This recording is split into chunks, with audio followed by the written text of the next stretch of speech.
Well, if you're going to call, pretty good flop. Yeah. Okay, so this is now a flop that I think Coleman's definitely going to be betting with everything. You know, if you were bluffing with a hand like ace-king or maybe king-queen suited, which I wouldn't really advise, where you're really going to have more like wheel aces, ace-king, aces, and kings. All of those hands make sense as flop bets. And, you know, it is important to recognize that when you're this deep compared to like 100 blinds deep, this board's less good for you because, well, and you don't play 5-bet pots, but I'm saying in a 4-bet pot, 100 blinds deep, this board's much better for you because they don't have ace-king. Those hands are generally jamming pre. So here, Scott will certainly have ace-king, can realistically have kings. I mean, I think for sure has kings.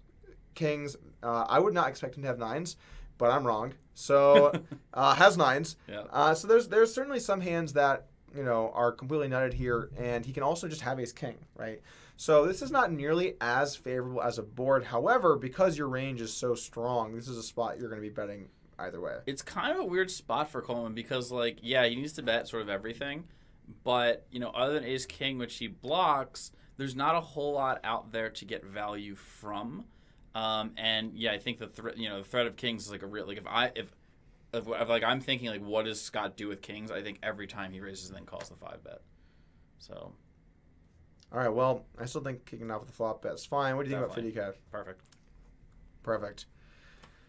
Yeah, I bet the exact same amount. Oh, I think in Scott's shoes, I think that playing anything as a raise here does not make that much sense. Would you agree with that? Definitely not. Yeah, super dry board. He has position, and you know, like the idea is that you're, you know, by raising it feels like in a lot of ways you're taking away your advantage because all of a sudden you're risking some amount to like, you know, win some amount to like when Coleman like has the nuts, you're just sort of like, you know, giving him these like extra chips.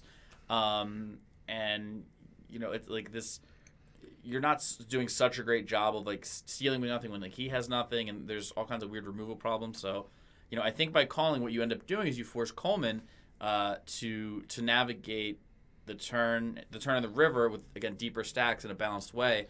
And this is a really weird, unconventional spot that might be tricky to do, and he might make a mistake.